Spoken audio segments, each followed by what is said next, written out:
कायद-ए-आज़म ने फरमाया था कि कश्मीर पाकिस्तान की शरग है, उनको तो अपनी ज़िंदगी में ये कहने की फुर्सत कभी नहीं मिली, ना वो कह सके थे, लेकिन 1978 में ला के ये चीज़ उनके नाम से मंसूब की गई। मुझे ये कहने दीजिए कि ये किसी की शरग नहीं है, ये बुनियादी तौर पे पाकिस्तान की खुराक की नाली है। कश्मीर इनका इंटरनेशनल धंधा है, इसके ज़रिए से कमाया जा रहा है और इसके ज़रिए से खाया जा रहा है। 3300 मेगावाट बिजली इस वक्त आज़ाद कश्मीर में बन रही है, जो हमसे कुछ पैसों के एवज़, 1 रुपया नहीं है, जिसमें कुछ पैसों के एवज़ पाकिस्तान ले लेता है और बाद में वही बिजली हमें उन्हें अच्छे खासे रुपए दे के 20 रुपये 30 रुपये तक मुख्तलिफ जगहों पे मुख्तलिफ शरह के साथ वो टैरिफ हमसे वसूल किया जाता है। अपनी बिजली हम पे ही बेची जाती है, हमसे ख़रीद के। सुल्तान मुज़फ़्फ़रदीन सदुज़ई है, वो आया यहाँ पे हमला किया। इसी तरह से कुतुबुद्दीन ऐबक है, मुगल बाहर से आए, उन्होंने हमला किया। ज़हीरुद्दीन बाबर आया तो हमला किया। इसी तरह शहाबुद्दीन गोरी आया तो हमला किया। अहमद शाह अब्दाली ने क्या किया, यहाँ से अनाज और लड़कियाँ उठा के लेके जाते थे। फसल पक के तैयार होती थी तो लोग अब्दाली साहब आ जाते थे और वो इन चीज़ों को लूट के ले जाते थे। आज हमारी हिस्ट्री में उसके नाम पे मिसाइलों के नाम रखे जा रहे हैं। आप रंजीत सिंह के नाम पे क्यों उसका नाम नहीं रखते कि जिस रंजीत सिंह ने उसके होते हुए किसी माई के लाल में जरूरत नहीं हुई कि वो पंजाब की तरफ। अगर आप शरह की बुनियाद पे देखेंगे, जितना हमें कुल बजट दिया जाता है, इतना तो सिर्फ कुत्ते मार मुहिम पे लग गया था श्रीनगर की सफाई के लिए। चाइना में इतना, आप देखिए ये यहाँ पे 44 लाख आबादी के लिए जो बजट दिया जा रहा है, इससे 5 गुना ज्यादा बजट तो सिर्फ लद्दाख के लिए मुकर्रर किया गया है। 1962 में चाइना के खिलाफ जंग शुरू की थी, लेकिन उसके बाद उनको हजीमत उठाना पड़ी और उसके बाद से उनको हिंदी चीनी भाई भाई का नारा भी लगाना पड़ गया। अब वो बज़ाहिर तो नाराज़ मियाँ बीवी की तरह से बज़ाहिर दुश्मन नज़र नहीं आती, एक बयान होता और एक बयानिया।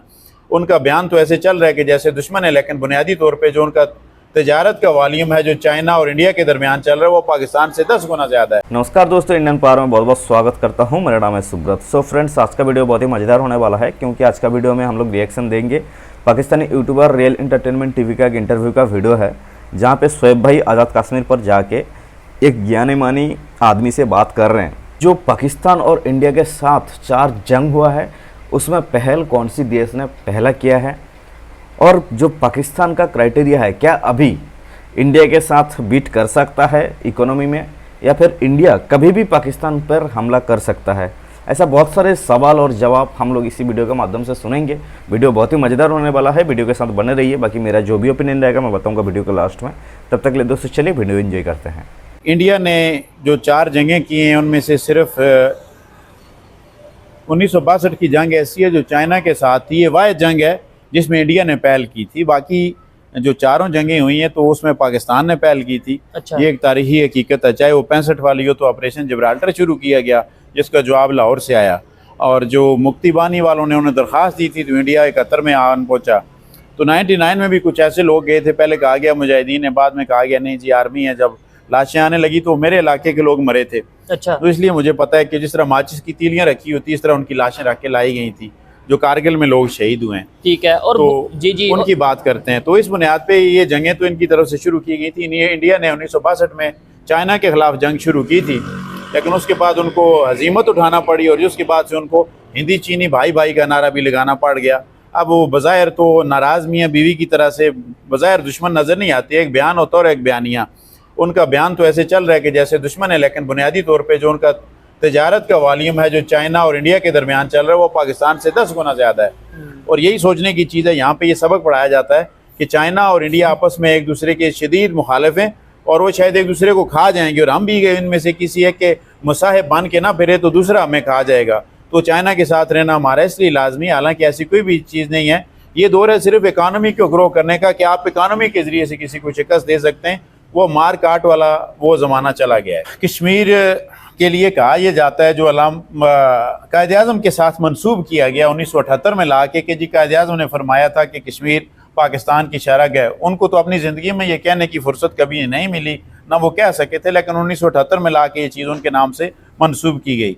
मुझे ये कहने दीजिए कि ये किसी की शरग नहीं है, ये बुनियादी तौर पर पाकिस्तान की खुराक की नाली है। कश्मीर इनका इंटरनेशनल धंधा है, इसके ज़रिए से कमाया जा रहा है और इसके ज़रिए से खाया जा रहा है। इसके ज़रिए से दिफा के नाम पे गरीब के मुंह से नवाला छीना जा रहा है। तो ये सवाल हम भी करते हैं कि हमारी बनने वाली बिजली सबसे पहले हमें क्यों नहीं दी जाती। हमारी तो कुल ज़रूरत ही 400 मेगावाट है, हम 3300 मेगावाट हमें तो फ्री भी आराम से दी जा सकती है कि इसमें पोटेंशियल तो 10,000 मेगावाट से भी ज्यादा कि आप बनवाना चाहें तो आप बाकी भी बनवाते रहें, लेकिन हमारे पानी हमारे हैं, लेकिन इस पे हमारा अख्तियार नहीं है, हम इस पे बड़ा यूनिट नहीं लगा सकते, तो हम इसे आज़ादी इन चीज़ों को नहीं कहते। तब की बात है कि जब खान अब्दुल जब्बार खान की हुकूमत गिराई गई थी, उस हुकूमत के गिराने के बाद वो जो लोग बगावत पे उतरे हुए थे, उन बागियों का रुख मोड़ने के लिए कि वो असम्बली का घेराव करने की बजाय उन्हें यहाँ से अनवर खुर्शीद के जरिए से एक आदमी भेजकर मेजर सिकंदर मिर्ज़ा ने, मेजर जनरल जो थे उस वक्त कैबिनेट डिवीजन में होते थे, सेक्रेटरी थे, उन्होंने भेजा और वहाँ से वो उन बलवाइयों का रुख कश्मीर की तरफ किया गया। वो 21 अक्टूबर की रात को आके यहाँ पे उतरे, उन्होंने 22 अक्टूबर को यहाँ पे कत्लेआम शुरू किया और यहाँ से वो मुख्तलिफ रास्तों से आगे जो भारतीय मकबूजा कश्मीर है उन हिस्सों की तरफ निकल गए। उन्होंने मर्द और जन की तमीज़ नहीं की, उन्होंने मुस्लिम गैर मुस्लिम की तमीज़ नहीं की, जो चीज़ उनके रास्ते में आती रही उसे मारते रहे, काटते रहे, सोना था जितना वो लूटते रहे। और उन्होंने बाज़ औक़ात ऐसी भी भयानक दास्तानें कि उन्होंने औरतों की जो कानों में बालियाँ थीं वो कदीम ज़माने में यानी उन्होंने बचपन में डाली थी, निकलने में दिक्कत पेश आ रही थी तो उन्होंने उनका खंजर के साथ कान काटा और थैलों में डाल लिया। ऐसे बहुत से थैले बाद में जब भारतीय तैयारों ने बम्बारमेंट की तो वो जगह जगह पड़े हुए मिले, जिनमें गले सड़े हुए कान थे, इंसानी अज़ा थे और उनके ऊपर चूड़ियाँ थीं, हाथ थे ऐसे कि वो बजाय उसके कि वो चूड़ी मरोड़ते रहे, उन्होंने कलाई काटना इसको तरजीह दी। और ये है कि ये जिहाद के नाम पे किया जा रहा है।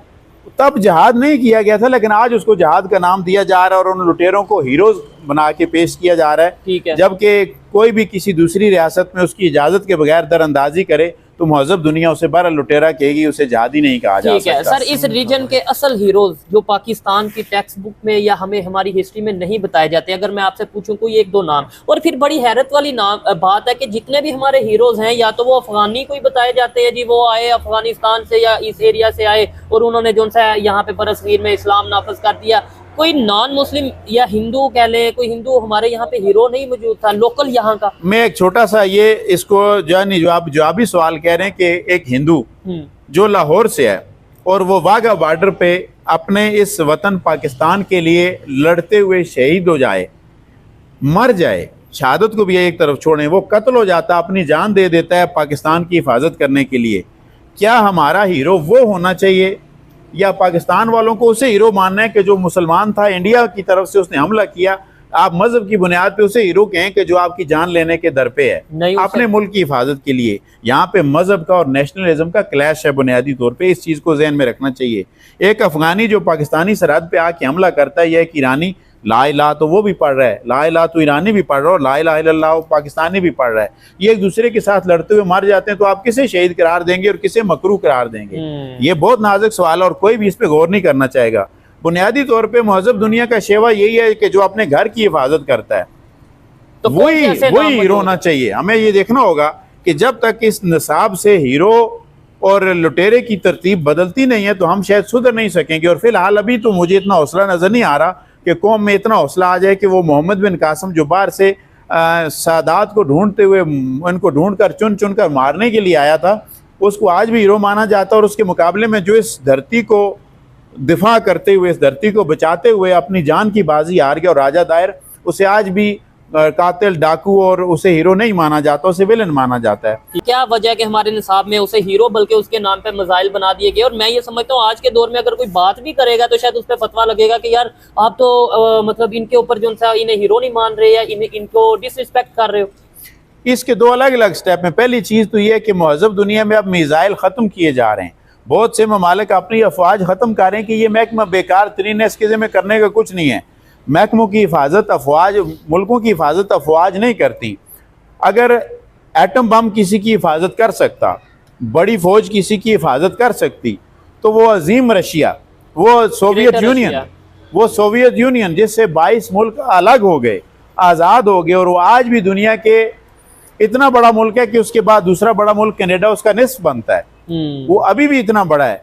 तो एटम बम तो रशिया को, सोवियत यूनियन को नहीं बचा सका था, उसकी वो अजीम शान सिपा तो उसको नहीं बचा सकी थी। लिहाजा ये तय हुआ कि मुल्क अगर बचते हैं तो इंसाफ की बुनियाद पे बचते हैं, मैशत की बुनियाद पे बचते हैं। आपकी मजबूत मैशत आपको बचा सकती है, आपकी फौज या एटम बम या आपके लिए बेकार हैं, बल्कि उल्टा ये सफ़ेद आती हैं। आपको तो एटम बम बना के अब उसकी हिफाजत पे अच्छा खासा खर्चा करना पड़ रहा है, तो मुझे बताएं, एटम बम आपकी मईशत पे बोझ है या उसने अपनी मईशत के लिए सहूलतकारी की कि आप एटम बम को खा सकते हैं, कि आपके जरिए उसके जरिए से कोई दवाई बना सकते हैं? जितने यूरेनियम की आप प्रोसेसिंग एक एटम बम लाइफ किलर बनाने के लिए करते हैं, इतने यूरेनियम को आप बिजली बनाने के लिए क्यों नहीं कर सकते? ये अभी आप देखें, सुबह 9 बजे बिजली गई थी और अभी 6 बजे बिजली आई है। ये अभी आई है तो ये बत्तियां जल उठी हैं। जिस शहर में 8-8 10-10 घंटे बिजली नहीं और आप एटम बम को चाटते हैं जी कि हमारे पास एक एटम बम है, हमारे साथ कोई नहीं छेड़ सकता। जब आपके पास एटम बम नहीं था तब भी आपके साथ किसने छेड़ लिया, किसने आप पे हमला किया? कोई हमला नहीं दिया करता जाता है ना कि मतलब अगर एटॉमिक पावर ना आते तो आज इंडिया जो सा वो हमला कर देता, आज ये हो जाता, वो आज हो जाता। मतलब आप इसके बारे में क्या इंडिया, मैंने जो स्टार्ट में क्वेश्चन किया था, इंडिया हमला करेगा या कर सकता है? इंडिया के पड़ोस पे छोटे छोटे नुक्तों जैसे, अगर आप नक्शे को देखें, नुक्तों जैसे ममालिक हैं, मालदीव, भूटान, नेपाल, श्रीलंका। इन पे कब्जा करने में तो इंडिया को कुछ घंटे लग जाते हैं। ये सारे एटमी ताकतें नहीं है भाई। इनमें से किसी के पास नंबर 1 फौज नहीं है, किसी के पास इस्लामी एटम बम या गैर इस्लामी एटम बम नहीं है, लेकिन ये ममालिक आज़ादी और ख़ुद मुख्तारी के साथ, एक डिग्निटी के साथ, ऑनर के साथ इस दुनिया के नक्शे पर मौजूद हैं। और इनसे भी छोटे छोटे ममालिक मौजूद हैं। 15-16 ममालिक से यूरोप इस वक्त 52 ममालिक में बढ़ चुका हुआ है। वो सारे ममालिक खुद मुख्तारी के साथ रह रहे हैं। अलादगी की बात करना वहाँ पे लोगों का हक समझी जाती है, सिर्फ गद्दारी के फतवे नहीं दिए जाने चाहते। कोई अगर आपके साथ खुश नहीं है तो आप उसे अलग रहने का मौका दें, मुमकिन है वो अलग रह के ज़्यादा खुशहाल हो जाए और आप भी हो जाएं। बहुत अच्छा लगा बात करके। और फाइनल हो चुका है वीडियो खत्म। भाई साहब, इनका बात सुन के बहुत ही अच्छा लगा और कुछ सीखने के लिए मिला भी और कुछ जानने के लिए भी मिला कि भाई किस तरीके का पाकिस्तान अपना रूल्स अभी तक उसी क्राइटेरिया में चला रहे हैं जो 1947 आज़ादी के बाद से पाकिस्तान चल रहा था। जैसे भाई साहब ने क्या बोले कि जो कोई भी हिंदू अगर पाकिस्तान के लिए जान दे देता है और कोई मुस्लिम आके उसी हिंदू को मार देता है पाकिस्तान का, तो वो जो मुस्लिम मारता है ना उसको हीरो करार दिया जाता है, और जो गैर मुस्लिम जो हिंदू है वो अगर मर जाता है पाकिस्तान को बचाते हुए भी, तब भी उसको गद्दार करार दे दिया जाता है। क्योंकि सबको पता है, पाकिस्तान का खास करके पब्लिक को, कि जो इस्लामिक कंट्री है पाकिस्तान, उसमें सिर्फ रहने का हक मुसलमान का ही है। ऐसे बहुत सारे बातें सुन के भी बहुत अच्छा लगा। और जैसे कुछ बात अभी जैसे कह रहे थे कि अगर पाकिस्तान को फतह करना होता तो 1971 बांग्लादेश को आज़ाद करने के टाइम ही हम लोग कर लेते। लेकिन जो इंडिया जिस चीज़ को दान में दे देता है ना, वो वापस नहीं लेता। भाई जा दे दिया मतलब जाके ऐश कर। तो ऐसा ही भी है, पाकिस्तान को जब दे दिया गया है वो वापस लेने का कोई ज़रूरत ही नहीं है। अगर ज़रूरत होता तो कब का ले लेता, कब का ले लेता, आज का नहीं है। और 2024 तक नहीं रखते। तो खैर, आप लोग अगर ऐसा सोचेंगे तो भाई कुछ नहीं कर सकते। पीओके जो आज़ाद कश्मीर है उधर से पानी और बिजली ले रहे हैं। अच्छा, बलूचिस्तान से जो तेल का भंडार है, जो गैस का भंडार है, वो ले रहे हैं, बाद में उसी को ही दुगने दामों पे बेच रहे हैं। ये तो रियासत, पाकिस्तान का रियासत नहीं है, बस ज़बरदस्ती बना के रखा है। लेकिन जो भी पाकिस्तान पे जो आइन चलता है, जो रूल्स चलता है, वो ये लोग के ऊपर कोई मतलब हाफिज नहीं है कि भाई ये लोग भी आके उसी रूल्स को फ़ायदा उठाएं। ये लोग के लिए अलग सा है, पाकिस्तान का रूल्स नहीं है। पाकिस्तान का सबसे प्यारा जो है वो पंजाब है और ख़ास करके लाहौर है। ये दोनों सिर्फ पाकिस्तान का सहारक है और बाकी ये तो भाई कुछ नहीं है। ये लोग मतलब ऐसा ही पैसा इनकम करने वाला कोई जगह होगा। बाकी आप लोग को क्या लगता है इस वीडियो में, प्लीज़ कमेंट सेक्शन पे ज़रूर बताइए। मिलते हैं नेक्स्ट वीडियो में, तब तक के लिए आप आपका ख्याल रखिएगा। धन्यवाद, जय हिंद।